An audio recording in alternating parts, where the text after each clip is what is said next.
How's it going, guys? Welcome back to Banger Gaming for part 6 of my Road to Glory FIFA 23 career mode with Stevenage Football Club. If you did miss the last episode, which gave us our second league win of the season, please be sure to go and check that one out. And if you're enjoying this series so far, please do hit that subscribe button. It makes a massive difference to content makers like myself. Today we've got Tranmere Rovers at home, which shouldn't be a fixture that we should be particularly worried about. Something that is worth worrying about and keeping an eye on is that we've got Mansfield a few days later after this game. So we are going to have to think about resting maybe one or two players in preparation for that. Mansfield are a stronger team than Tranmere on this game, so it is worth just keeping that in mind to ensure that we do have a slightly stronger team when we face them. I think it's away from home as well. But as it stands, we're 2 games in. We've won both of them. We're on 6 points and we're joint top of the league. We are going to make a few changes, as I said previously. I'm thinking of resting Reeves in the middle of the park because he's such a vital part to our team. I'm going to bring on Reed for him. But without waffling on for much longer, we're going to get straight into the game now. Our camera lens trained on one man. 3 goals in his last 3 games. Will he be hard to stop again? Stay with us on EA TV.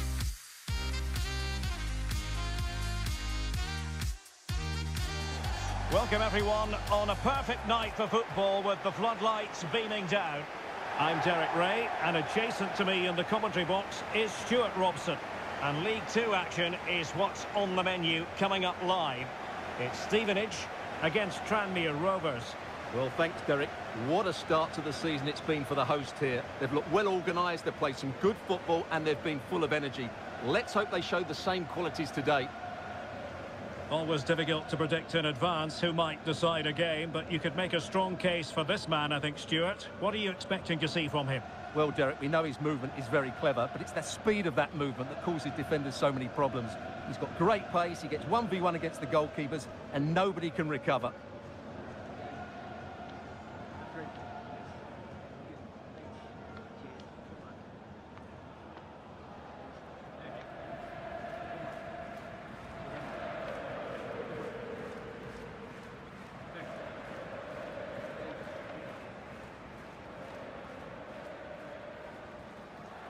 So the initial 11 for the home side. Well, it looks as though they're lining up fairly defensively with a back 5, but I think the wing-backs will have licence to get forward at every opportunity. And also watch out for one of the central midfield players going to join the front two. And introducing the visitors lineup today. Well, a 4-4-2 system relies on good combinations all over the pitch. The front two, the central midfield pairing, the full-back and winger, and of course the centre-backs. If you can get these combinations right, you'll have a good team.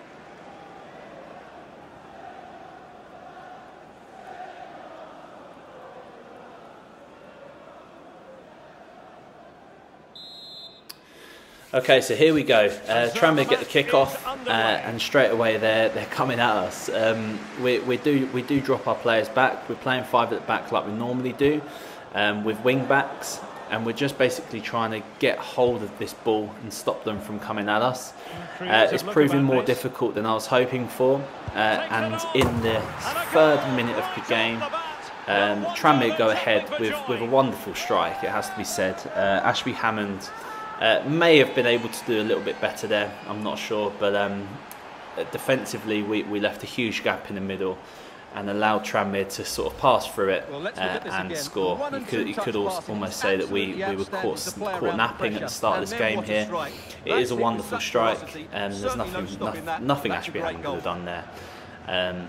And we start on the back foot. We're at home, we're against Tranmere, and we're 1-0 down in the 3rd minute. It's not the start that we were hoping for. So the idea here now then is to change from a sitting back approach and playing defensively and catching them on the counter, but now we're going to have to take it to them and try and make a difference to this match. It's quite obvious from the very start here that this is one of those, I hate to say the word, scripting matches. Our players are positionally all over the place. All of our tackles and blocks are going back to them. They're putting a huge amount of pressure on us constantly. and they're looking like a side that's in maybe even the league above us at the moment. But we do get a quick break down the right-hand side with Luther Wilding, as we normally do. He cuts it back, and unfortunately it just doesn't find either of our strikers, which is really frustrating. With two of them in there against two defenders, you would hope that Luther would find one of them, and it just wasn't the case. But in the 12th minute here, they're once again coming at us. They're nearly through and goal again there with a gap in defence positionally. And we get very, very, very fortunate here that we can block the shot, and they go for a header from outside of the box and we get the ball back. So a little bit of panic stations to start with. We skip to the 25th minute here, and we get an opportunity again to start pushing forwards. We're going to start using these wing backs more, and as you can see here, I'm pushing Luther forward once again. He's making fantastic runs down that side, and that's where we're looking most dangerous. And I just simply cannot believe that Roberts has not scored there. Again, I hate to say the scripting word, but it's just unbelievable. But we get another opportunity, and Roberts is through and goal, and the defender does some miracle work to stop him getting that shot away. But we're putting some pressure on. We've got the high press. We get the ball again. Gilby finds Norris through on goal, and just as he's thinking about putting that shot away, it's blocked again, and we're stopped in our path. So we're looking better. We're looking more dangerous, but we're just not able to get the shot away. It's just not working out for us. Luther is by far our most dangerous player, but it's just not falling to our strikers when he's cutting it back into the middle. We get another opportunity here in the last second with Norris pushing forward. Maybe I should have had a shot, but I've cut it back, and I again just cannot believe, well, I can't believe that Roberts hasn't even hit the target. It's quite simply been one of those games so far. It's definitely been one of those halves, and one I think to forget. But what I'm going to do is I'm going to have a look at the team. We did rest a few players, which gives me a little bit of reassurance that we may be able to make a few changes. But I'm going to have a quick look at the team during this half-time interval. And now they get the ball rolling. And maybe think about if there are any changes that we can make, because 1-0 down against Tranmere at home is definitely not what we wanted when we came into this game. I'm going to sub off Saxon early for Clark. I feel like Clark does a far better job out there. I've bitten the bullet and brought Reeves on. And as you've seen, I've probably seen, I brought David Emil on up front as well, because it seems to be whenever I bring him on, he scores. So we certainly need a goal at this point. I'm feeling like we're going to be using our wing backs far more, with Clark down one side and Luther down the other. These are the players that I'm going to be pushing forwards. We start off incredibly well, and Elliot List has an excellent opportunity. He brings it round on the finesse and misses the target frustratingly, and the manager there, the animation that you've just seen is quite literally what I'm doing in front of my screen, in utter frustration, to be honest with you. This has been one of those really frustrating games. Once again, we've got Luther pushing down the right hand side, doesn't quite make the pass work, annoyingly. But we're just going to keep the pressure on. Reeves has made a huge impact since coming on. It's quite clear that he's the best person to have in that position. David Amu nearly gets through on goal, but again, defensively, Tranmere have been fantastic at stopping me getting an opportunity or a shot away. So we just need to keep putting the pressure on. I keep pulling Clark forwards, which is then creating a gap behind him and putting them through. But I need to be using my wing backs in that way. I need to be getting them forwards. I need to be making a difference. It's quite clear in the 70th minute that, again, things aren't quite working. So I'm going to make some changes. I'm going to go ultra-attackive and go for a constant pressure. And I'm going to change the formation slightly to bring on another sort of attacking player to just give me maybe an opportunity of hopefully drawing this game. A win would obviously be preferable, but realistically, we're fighting for a point now at this point.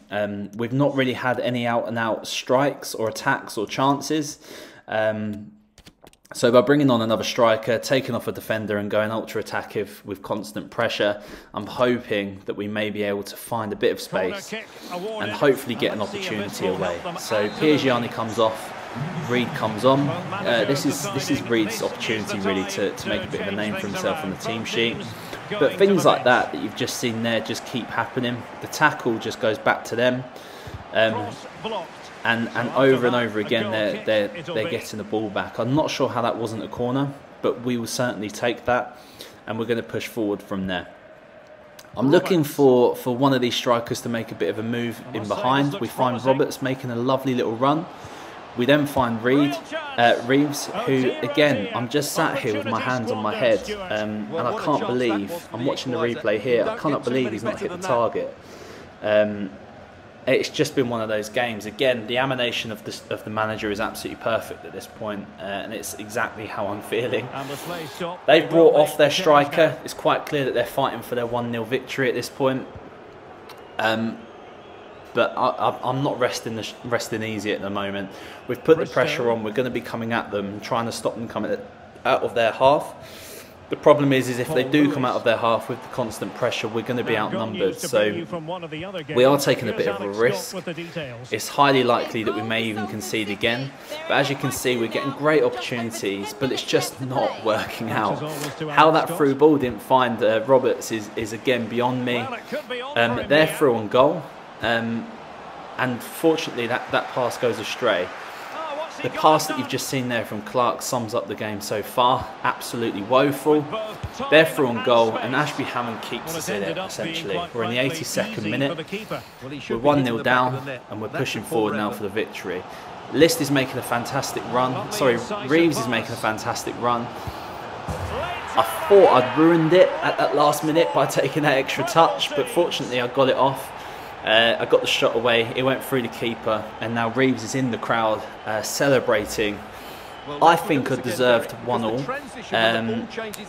I think we deserved far more, but we're just not getting the chances here. The positive to take from this, though, is that there's 5 minutes to go. We are on the upper hand. We've got the constant pressure on, so maybe here is our opportunity to get the victory. If we could get one more goal before the final whistle goes, that would be incredible, given the way that this game has gone so far. But I'm still conscious that they could very easily put a second goal in as well. Certainly with a constant pressure on, we're going to be giving them lots of space and gaps behind the pressure. As you can see here, they find the space, they get a shot away, and we're really lucky that one, Ashby Hammond saved it, and two, they're offside. I get a little glimmer of hope here, thinking, hang on, we've got an attack here, we could make this work. And once again, we've got David and Moo now on the right-hand side. How that doesn't find Roberts, and how we haven't just won the game, again, we'll never know. It has really been one of those frustrating games, this one. They happen. As long as we sort of resist this attack, it's looking a bit worrying at the moment. It's 4 against 2 in the middle.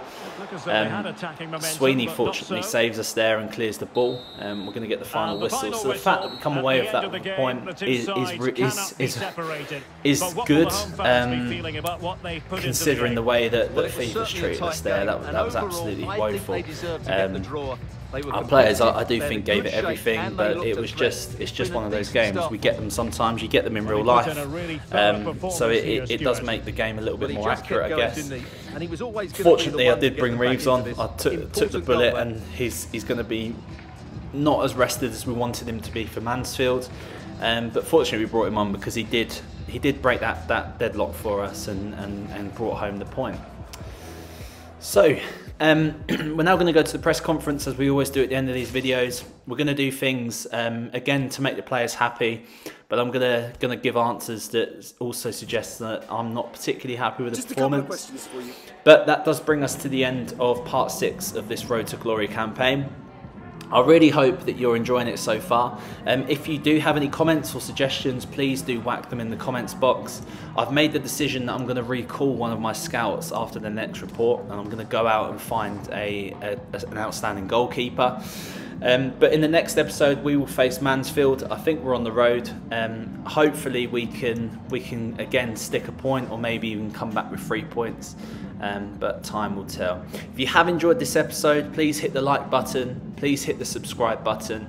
It makes a real difference, and it has a huge impact on my morale. But these videos will be coming fast and furiously over the next few days. I hope you enjoyed it, and I'll look forward to speaking to you in episode 7. Bye.